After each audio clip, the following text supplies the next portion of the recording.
Hello guys, welcome to our channel track anime, যেখানে আমরা আজকে নিয়ে এসেছি তোমাদের সকলেরই প্রিয় অ্যানিমের মধ্যেই একটা ওয়ান পাঞ্চ ম্যানের সিজন 3। এটি এই সিজনের সবথেকে পপুলার অনগোয়িং অ্যানিমে, যেটার প্রত্যেক সপ্তাহে একটা করে এপিসোড রিলিজ হবে আর আমরাও তোমাদের জন্য আনতে থাকবো। তাহলে চলো আজকে শুরু করা যাক এপিসোড 1 দিয়ে। এপিসোডের শুরুটা হয় হিরো অ্যাসোসিয়েশনের সদর দপ্তরে। সেখানে কর্মীরা কথা বলছে একটা অবিশ্বাস্য ঘটনা নিয়ে। একটা বিশাল আকার সেন্টিপিড দানব, যার নাম শুনলেই গায়ে কাটা দেয়, তাকে কেউ এক ঝটকায় শেষ করে দিয়েছে। কোনো চিহ্নই রাখেনি সে দানবের। সবাই বলাবলি করছিল, এমন কাজ তো শুধুমাত্র কিংই করতে পারে। আমরা ভাগ্যবান যে কিং আমাদের পাশে আছে। কিন্তু এই স্বস্তির মাঝেই একটা ছায়া এসে পড়ে, হিরো হান্টার গারো। এই নামটা যেন ভয়ের সমার্থক হয়ে উঠেছে। এমনকি সিলভার ফ্যাংয়ের মতো শক্তিশালী হিরো তাকে হারাতে ব্যর্থ হয়েছে। স্টিচ, যে অ্যাসোসিয়েশনের একটা গুরুত্বপূর্ণ সদস্য, সে এখন বলে গারোকে আর মানুষ ভাবার সময় নেই, তাকে এখন দানবের মতোই দেখতে হবে। পরের বার যখন সে আসবে, তাকে আমরা ড্র্যাগন লেভেলের হুমকি হিসেবেই বিবেচনা করব। আর একটা জরুরি সতর্কবার্তা পাঠানো হবে সব হিরোদের কাছে। একজন কর্মী অবাক হয়ে বলে, কিন্তু গারো তো মানুষ। একজন সাধারণ মানুষ কিভাবে আমাদের এস র্যাঙ্কে হিরোদেরকে হারাতে পারে? স্টিচ শান্ত গলায় জবাব দেয়, সিলভার ফ্যাং তাকে হারাতে পারেনি ঠিকই, কিন্তু গারোকে সে এতটাই আহত করেছে যে কিছুদিনের জন্য সে আমাদের মাথা ব্যথার কারণ হবে না। এটাকে আমরা আমাদের জয় হিসেবে ধরে নিতে পারি। তখন আরেকজন বলে ওঠে, তাহলে ব্লাস্টকে ডাকা যায় না? সে তো এস ক্লাসের 1 নম্বর হিরো। স্টিচের মুখে একটা ছায়া পড়ে। সে বলে, ব্লাস্ট কারোর আদেশ মানে না। তার পরিচয় সম্পর্কে রেজিস্ট্রিতে কিচ্ছু লেখা নেই। সে নিজের মর্জি মতো কাজ করে। তবে আমাদের বিশ্বাস, মানব জাতির সত্যি যখন তার প্রয়োজন হবে তখন সে এগিয়ে আসবে। এই কথোপকথনের মাঝে নারিঙ্কি নামে এক ব্যক্তি হঠাৎ হাজির হন। তিনি আরও অ্যাসোসিয়েশনের অন্যতম বড় স্পন্সর। তার মুখে উদ্বেগের ছাপ। তার ছেলেকে একটা দানব কিডন্যাপ করেছে, আর 24 ঘন্টা পেরিয়ে গেলেও অ্যাসোসিয়েশন কিছুই করতে পারেনি। তখন সেকিঙ্গার নামে একজন এগিয়ে এসে প্রতিশ্রুতি দেয়, আমি আপনাকে কথা দিচ্ছি, আমরা আপনার ছেলেকে উদ্ধার করব। সে দ্রুত একটা উদ্ধার অভিযানের পরিকল্পনা শুরু করে। সে ডার্ক সাইন, পিগ ডগ এবং তাৎসুমাকির সঙ্গে দেখা করে। কিন্তু সমস্যা হলো, কেউ জানে না যে দানবের আস্তানাটা কোথায়। চাইল্ড এম্পায়ার তাদের ঘাঁটি খুঁজে বের করার চেষ্টা করছে। তাৎসুমাকি এখন রাগত গলায় বলে, দানবের আস্তানা নিশ্চয়ই ঘোস্ট টাউনেই কোথাও হবে। আমি পুরো শহরটাই উড়িয়ে দেব। সেকিঙ্গার থেকে শান্ত করে বলে, না তাৎসুমাকি, আমাদের শুধুমাত্র দানবদের ধ্বংস করলেই চলবে না, নারিঙ্কির ছেলেকেও বাঁচাতে হবে। তাৎসুমাকি হতাশ গলায় বলে, দানবেরা নিশ্চয়ই আমাদের ভয়ে লুকিয়ে পড়েছে। সেকিঙ্গার তখন একটা ভয়ানক খবর দেয় যে গতকাল ড্রাইভ নাইট একা ঘোস্ট টাউনে তদন্ত করতে গিয়েছিল। সে আমাদের কথা শোনেনি। তার নিজের উপর একটু বেশি আত্মবিশ্বাস ছিল যে সে কখনো লড়াই হারেনি। কিন্তু গত রাত থেকে তার আর কোনো সংকেত পাওয়া যাচ্ছে না। সম্ভবত এবার তাকেও কেউ হারিয়ে দিয়েছে। তাৎসুমাকি উত্তেজিত হয়ে বলে, তাহলে তো আমাদেরকে দ্রুত আক্রমণ করতে হবে। বাকি হিরোরা কোথায়? সেকিঙ্গার জানায় যে দানব অ্যাসোসিয়েশন আমাদের 3 দিনের সময় দিয়েছিল। এখনও 2 দিন বাকি হিরোরা শিগগিরই মিশনের জন্য এসে পড়বে। এদিকে আমরা দেখি অ্যাটমিক সামুরাই এবং তার ছাত্রদের।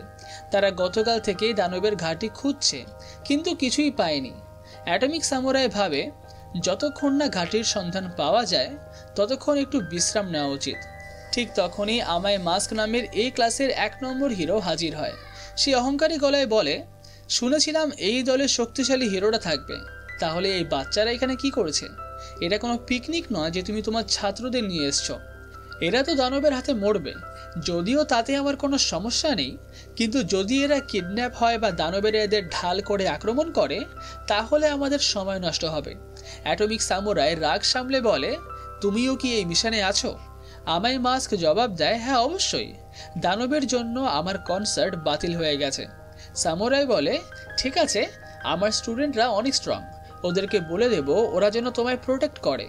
যার পরে আমায় মাস্ক বলে, তুমি কিন্তু আমায় ভুল ভাবছ। আমি ইচ্ছা করলেই এস ক্লাসে উঠতে পারি। সহজ কথায়, আমি তোমার চেয়েও অনেক শক্তিশালী। অ্যাটমিক সামুরাইয়ের এটা শুনে মেজাজ গরম হয়ে যায়, কিন্তু সে নিজেকে সামলে নেয়। অন্যদিকে আমরা দেখি পুরি প্রিজনারকে।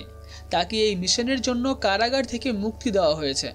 একজন পুলিশ অফিসার তাকে বলে, একটা বিড়ালের মতো দানব এসে আমাদের কারাগারের কিছু বন্দীকে দানবে রূপান্তরিত করে নিয়ে গেছে। যারা তাদের থামাতে গিয়েছিল তারা প্রাণ হারিয়েছে। তুমি একজন হিরো, তাই আমাদের হয়ে প্রতিশোধ নাও। পুরি প্রিজনার দৃঢ় গলায় বলে, আমি তোমাদের সঙ্গে হিসাব চুকিয়ে দেব। ঠিক তখন একজন বন্দী এসে তাকে একটা সোয়েটার উপহার দেয়, যা পুরি প্রিজনারের মন ছুঁয়ে যায়। এদিকে হিরো অ্যাসোসিয়েশন চাইল্ড এম্পায়ারের গোপন মেটাল নাইটের সঙ্গে যোগাযোগ করে। মেটাল নাইট এস ক্লাসের 4 নম্বর হিরো। চাইল্ড এম্পায়ার বলে, তুমি নিশ্চয়ই দানবদের ঘাঁটি সম্পর্কে জেনে গেছো, তাহলে আমাদের বলছো না কেন? সময় কম, ওরা সেই বাচ্চাটিকে মেরে ফেলবে। মেটাল নাইট ঠান্ডা গলায় বলে, যদি না বলি তাহলে শুধু সেই বাচ্চাটি মরবে, আর যদি আমি বলে দিই তাহলে তোমরা সবাই মরবে। চাইল্ড এম্পায়ার অবাক হয়ে বলে, তুমি এত ভয় পাচ্ছ কেন? তোমার মেশিন বডি কি হলো? মেটাল নাইটের জবাবে রহস্য আরও গাঢ় হয়। মনস্টার কিং ওরোচিং, সে একটা মাত্র আঘাতে আমার আর্মার ধ্বংস করে দিয়েছে। শুধু দানবই নয়, এমন অনেক অন্ধকার শক্তি আছে যারা এই পৃথিবী দখল করতে চায়। যখন মানব জাতি দুর্বল হয়ে পড়বে, তখন এই অন্ধকার শক্তিগুলো একসঙ্গে আক্রমণ করবে আর সব কিছু ছিনিয়ে নেবে। তার গলায় ছিল একটা অশুভ সুর। তিনি চাইল্ড এম্পায়ারকে সতর্ক করে বলেন, কারোর ওপর ভরসা করো না, নিজের শক্তি বাড়াও আর সঠিক সময়ের জন্য তা সঞ্চয় করে রাখো। এই কথা বলেই তিনি ফোন কেটে দেন। চাইল্ড এম্পায়ারের মনে একটা অস্বস্তি জাগে। কি এমন বিপদ যে মেটাল নাইটের মতো শক্তিশালী হিরোকেও ভয় পাইয়ে দিচ্ছে? এদিকে নারিঙ্কি আর ধৈর্য ধরতে পারছেন না। হিরো অ্যাসোসিয়েশনের ওপর তার ভরসা উঠে গেছে। তিনি নিজের ছেলেকে বাঁচাতে মরিয়া, তাই তিনি একটা গোপন পরিকল্পনা করেন। তিনি তার নিজস্ব প্রাইভেট স্কোয়াডকে ঘোস্ট টাউনে পাঠানোর সিদ্ধান্ত নেন। এই দলের প্রত্যেককে তিনি একটা বিশেষ স্যুট পরিয়েছেন, যা তাদের শক্তিকে প্রায় হিরোদের সমান করে তোলে। নারিঙ্কি তাদের প্রতিশ্রুতি দেন, যদি তোমরা আমার ছেলেকে উদ্ধার করতে পারো তাহলে যা চাইবে তাই পুরস্কার পাবে, আর তোমাদের পরবর্তী প্রজন্মও বিলাসবহুল জীবনযাপন করবে। এই লোভনীয় প্রতিশ্রুতিতে উদ্বুদ্ধ হয়ে স্কোয়াড ঘোস্ট টাউনের দিকে রওনা দেয়, যেন তারা অন্ধকার সমুদ্রে ঝাঁপ দিচ্ছে, জানে না কি অপেক্ষা করছে তাদের জন্য। অন্যদিকে ফুবুকি সাইতামার বাড়িতে ছুটে যায় জরুরি মিটিংয়ের জন্য, কিন্তু সেখানে গিয়ে তার চোখ কপালে ওঠে। সাইতামা আর কিং ভিডিও গেম খেলায় মগ্ন। জেনাস তার স্ক্রু ঠিক করছে, আর সিলভার ফ্যাং ও বম বসে আরাম করছে। ফুবুকি ভাবে, এটা কি হচ্ছে? এরা কি ভুলে গেছে যে আমরা কত বড় বিপদের মুখে? সে চিৎকার করে বলে, এটা জরুরি অবস্থা, আমাদের মনস্টার অ্যাসোসিয়েশনের সঙ্গে লড়তে হবে, আর তোমরা এখানে বসে গেম খেলছো। জেনস শান্ত গলায় বলে, আমরাও শক্তিশালী শত্রুদের সঙ্গে লড়াই করেই ফিরছি, আমরা ফ্রি বসে নেই। সিলভার ফ্যাংও বলে, আমিও সাইতামার সঙ্গে লড়ছিলাম, তাই সে আমাকে এখন বিশ্রাম করতে দিচ্ছে। আমার পিঠও ভীষণ ব্যথা। বমও বলে, আমারও হাঁটু আর চলছে না। ফুবুকি তাদের দিকে তাকিয়ে ভাবে, দেখেই বোঝা যাচ্ছে যে এরা কোনো ভয়ানক যুদ্ধ থেকে ফিরছে, কিন্তু এই টাক মাথার সাইতামা এত ঠিকঠাক কিভাবে? সে সাইতামাকে জিজ্ঞাসা করে, তোমার তো কিছুই হয়নি? সাইতামা নির্লিপ্তভাবে বলে, আমি তো একদম ঠিক আছি।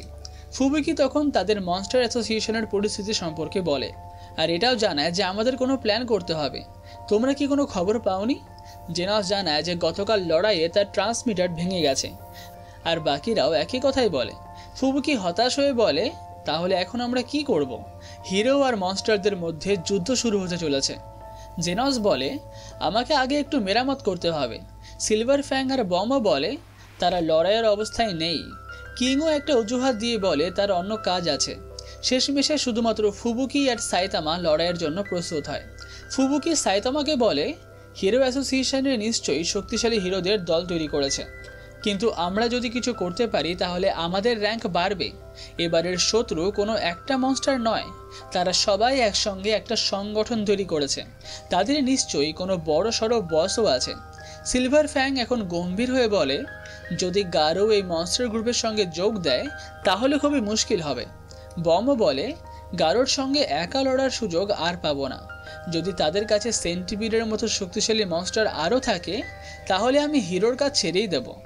এদিকে কিং এখন সাইতামাকে বলে, গতকালের লড়াইয়ে সেই হিরো হান্টারও ছিল, কিন্তু তুমি তার সঙ্গে দেখাই করনি। সাইতামা খানিকটা হতাশ হয়ে বলে, গতকালও সে কিছু হিরোকে মেরেছে?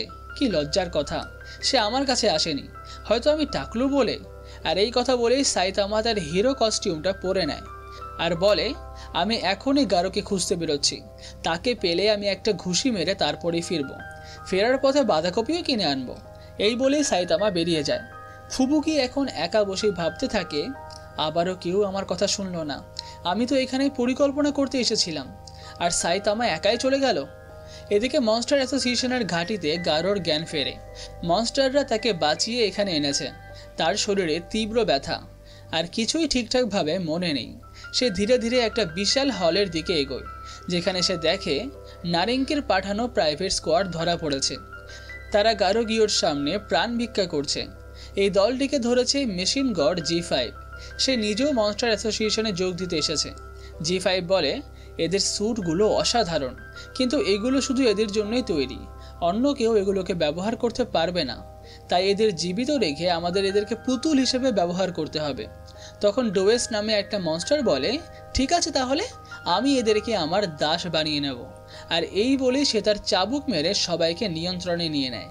গারো তখন সবার সামনে এসে জিজ্ঞাসা করে, তোমরা আমার কাছে কি চাও? গারো গিয়ে বলে, আমাদের কাছে 30টিরও কম শক্তিশালী মনস্টার আছে।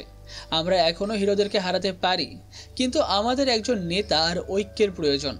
আমরা চাই তুমি আমাদের নেতা হও। গারো এই প্রস্তাবে রাজি হয়, কিন্তু মনস্টার কিং ওরোচির একটা শর্ত আছে। গারোকে প্রমাণ করতে হবে যে সে সত্যিই মনস্টার হওয়ার যোগ্য। তাই একদিনের মধ্যে একজন হিরোর মাথা তাকে নিয়ে আসতে হবে। গারো এই শর্ত মেনে বেরিয়ে যায়। গারো গিয়েও তার পিছুনিতে দুটো মনস্টারকেও পাঠিয়ে দেয়, insect god are the king reaper. অন্যদিকে সাউন্ড সনকিও মনস্টার অ্যাসোসিয়েশনে যোগ দিয়েছে। তার মনে দৃঢ় বিশ্বাস সে এখন এতটাই শক্তিশালী যে সাইতামাকে সে হারাতে পারবে। কিন্তু হাস্যকরভাবে সে সারা রাত বাথরুমেই কাটিয়েছে, আর তার ওজন মাত্র 2 কিলো কমেছে। আর এখানেই শেষ হয় এপিসোড 1। যদি তোমরা পরবর্তী এপিসোডগুলো দেখতে চাও তাহলে কমেন্টে #OnePunchMan অবশ্যই লিখবে। 500টা কমেন্ট কমপ্লিট হলেই আমরা এপিসোড 2 এক্সপ্লেন করব। তাহলে বাই বাই, দেখা হবে অন্য কোনো ভিডিওতে।